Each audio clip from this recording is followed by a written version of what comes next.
Hi Cancer, welcome to Higher Source Tarot for your weekly tarot check. This is for the week of May 30th through June 6th for all Cancers, Sun, Moon, Rising, and Venus.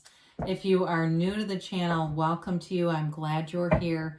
I post new readings every Friday, then again on Monday. So if a reading doesn't resonate, you can always check back in a couple of days and watch a new reading because it's always somebody's reading, but not always everybody's.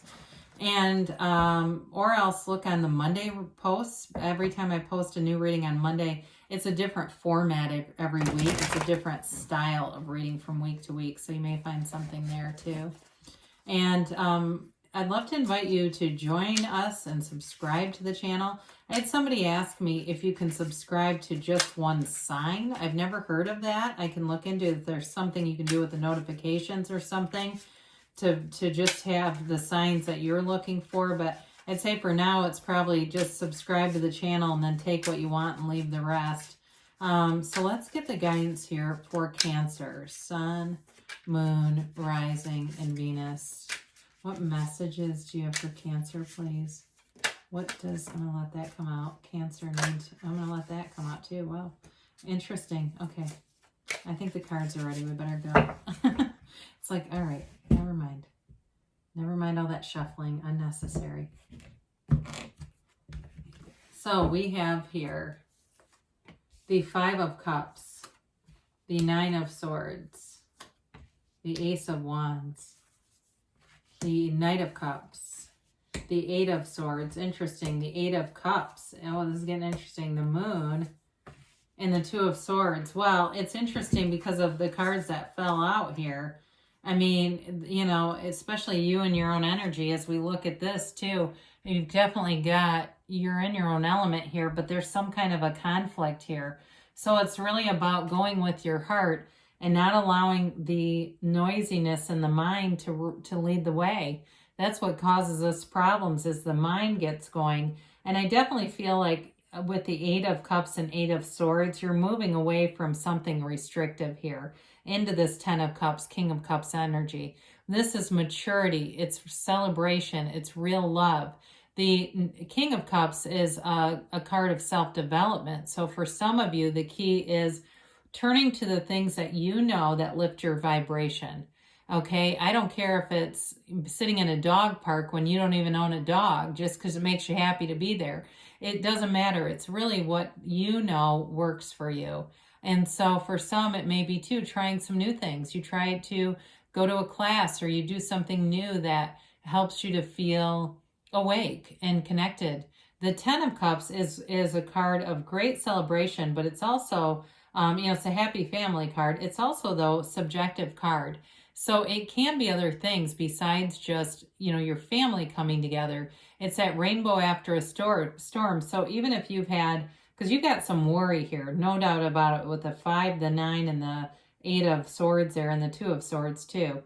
You know, if you had like a really crappy car that was breaking down, it's like you come out of that and, you know, you get something reliable where you feel good again. You feel like, oh my God, this weight has been lifted here. So it's a new cycle that begins. And so it's really about allowing that to be.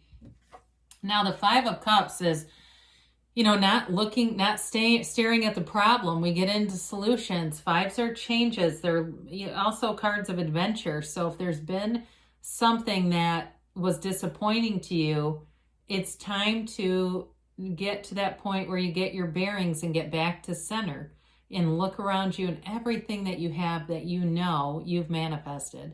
Every single thing that you appreciate, and it doesn't matter if things are exactly the way you want them or not. There's plenty around you to appreciate, you know, even spending time and saying, hey, I've got a phone. I've got, even though I don't like the car I have, I've got gas to put in it, or I've got, you know, the things that you do have. I've got lots of friends, that kind of stuff.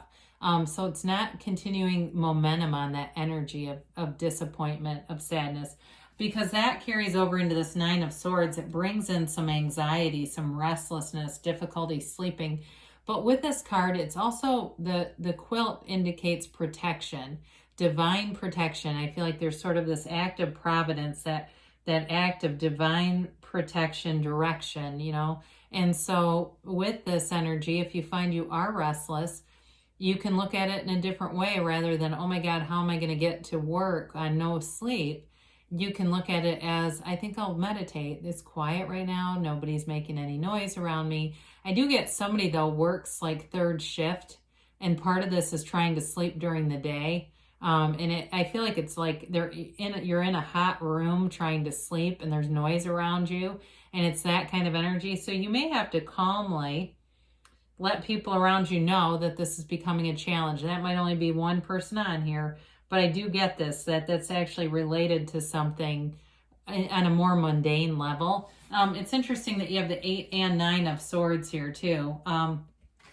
So the Ace of Wands is like wave your magic wand. It's a new beginning, and it's something that brings in some excitement, which is nice to see when you've got a few cards here that are that restrictive energy of too much thinking. The Ace of Wands frees you up from that because it's taking action. So you move forward and you don't overthink it. You don't second guess in a new relationship, because you do have that here. I feel like the worries that you have are more about tangible stuff. It's like more about like, money or something related to buying things, that kind of stuff. So with the Ace of Wands, you may find you have a new relationship that shows up. It also can be a reconciliation or an apology. So if there's been some separation here too, this can be that person coming back around to own what they did, and look for a second chance too. This is like an olive branch being offered. But I do feel like part of this too is you have a high energy in terms of creativity and new ideas coming in, and that really gets you out of that other energy of some of those swords. So the Knight of Cups is the visualizer of the tarot. It's a big offer that shows up. It's making a future together. So the things that have been weighing on you, this overrides it too. Knights have good intentions in the tarot. And so it's a person who has integrity, somebody you can trust, somebody who has a similar life path as yours. So they're not looking to change you. And so if you have had some stress, I also don't see that they feel like they see it as a negative part of you. They want to see things through with you no matter what. I feel like it's a very unconditional relationship. It's not mired in moods and attitudes and like, oh, this person has to be happy all the time or this isn't going to work. It's somebody who's got enough maturity and regulation over themselves that they're not looking to you to be codependent, and fix everything for them. There's really somebody here that's a real rock. I do feel that. So if there may be somebody else that's unrelated to a relationship that comes in to alleviate some of this, like somebody really helpful. Because the 8 of Swords is a self-imposed prison. It's way too much thinking.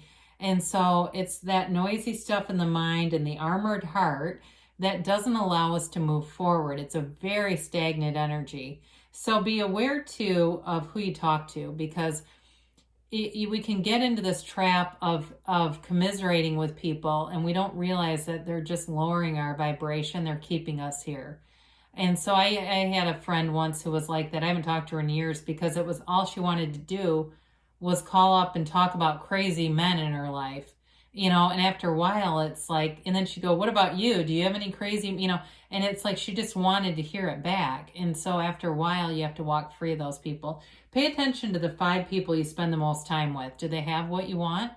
Look at that and see, is this really who I should be spending this much time with, or do I need to walk free of some of this? Because with the 8 of Cups, this is the hero's journey. You're a seeker in this journey. You're looking for high vibrational stuff here. It's moving up to higher ground.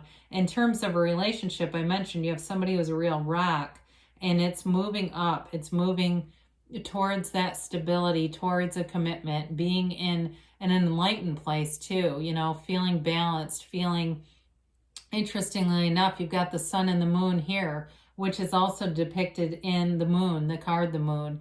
It's a new phase that begins here. And so the moon always mirrors the sun. Okay, it's got that unconditional vibration to it. It's also a card of being connected to the soul, being connected to source energy.